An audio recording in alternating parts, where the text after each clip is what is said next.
সংসদে যখন incumbent minister কোনো বিবৃতি দেন অথবা সরকারি দলের ট্রেজারি বেঞ্চ থেকে কেউ কথা বলে, তখন মনে হয় যে তেলের উপর বাংলাদেশ ভাসছে, শুধু কিছু অসৎ চুরচুট্টা মানুষের কারণে আমরা সমস্যায় পড়ে গেছি।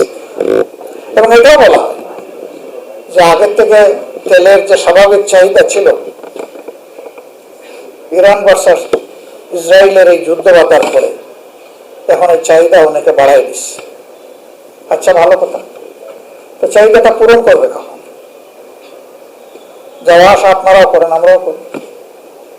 আমি রাত্রে 3টার দিকে একবার এই শহরে ঘুরালাম, ভাবলাম যে দিনের বেলার উঠে এই কিউগুলা হয়, গাড়ি ঘোড়া মোটর বাইক এগুলা, দেখি রাতের দৃশ্যটা কি শেষ সাথে কি দেখি সেম সিমিলার।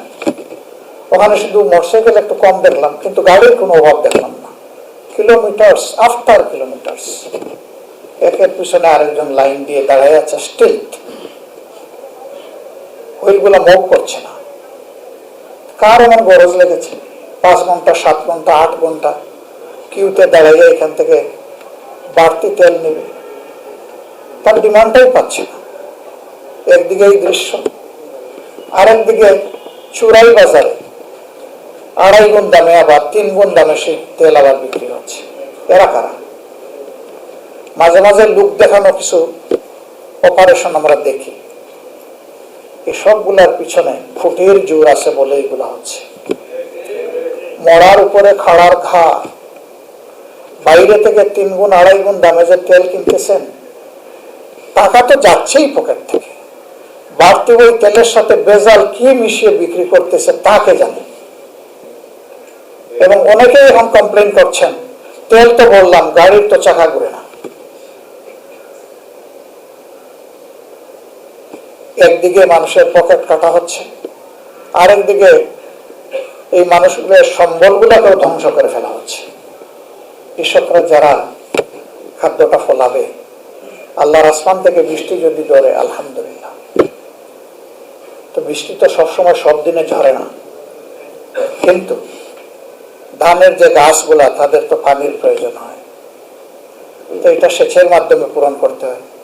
সেচ পাম্প চালাতে গেলেই তো তাকে জ্বালানিতে আসতে হবে। এখন সেই জ্বালানির কেইন নিয়ে কৃষক এক পাম্প থেকে আরেক পাম্পে দৌড়াদৌড়ি করতেছে, পাচ্ছে না। এখানেও সিন্ডিকেশন। দেখতেছেন যে জ্বালানি মজুদ আছে, সাইন লাগিয়ে রাখছে, এখানে জ্বালানি নাই, তেল নাই। পরে আবার ধরা পড়ছে এখানে আসছে, এই তেলটাই বাইরে বাজারে পাচার করা হচ্ছে, ওখান থেকে বিক্রি হচ্ছে। ওখানে বিক্রি করতে গিয়ে তাকে বাড়তি টাকা গুনতে হচ্ছে। আবার তার পাওয়ার টিলার নষ্ট হওয়ার সম্ভাবনা আছে, পাম্পটাও নষ্ট হয়ে যাবে যদি ভেজাল কিছু ওখানে ঢুকে। এই যদি দুষ্ট চক্র চলতেই থাকে, তাহলে বড় মৌসুমের যে খাদ্যের প্রাপ্তিটা আমাদের, যদিও এটা এখন কাটার সময় এসে গেছে, সাফারিং যা হবার হয়ে গেছে, কিন্তু এরপরে আউশেও যদি এটা কন্টিনিউ করে, ইতিমধ্যেই বিশ্ব খাদ্য সংস্থা থেকে শুরু করে জাতিসংঘ থেকে শুরু করে সবাই ওয়ার্নিং দিচ্ছে, যদি যুদ্ধ এখন থামেও তারপরেও তার প্রভাব কয়েক মাস চলবে, তাহলে সেখানে আমাদের অবস্থা কি? সেখানে আমাদের অবস্থা হচ্ছে যে আমাদের কোনো বাফার স্টক নেই। যা বলা হচ্ছে এগুলো আমরা মনে করি যে এটা সঠিক না। এটা ওই বিবিএস এর ডাটা। আমি কয়েকদিন একটা ব্যাংকের বোর্ডে বসার সুযোগ পেয়েছিলাম, 6 বছর।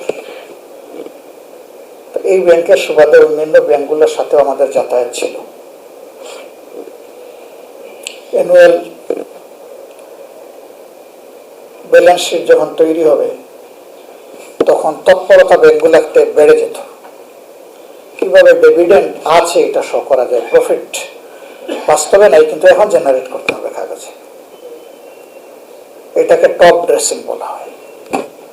সেই টপ ড্রেসিং করে ডিভিডেন্ড দেওয়া হতো। কাজের গরু কেতাবে আছে, মাঠে নেই। এবং ডিভিডেন্ড ডিক্লারেশন করে বলা হতো এটা stock dividend, not cash dividend. Cash থাকলে না ক্যাশ দিবে।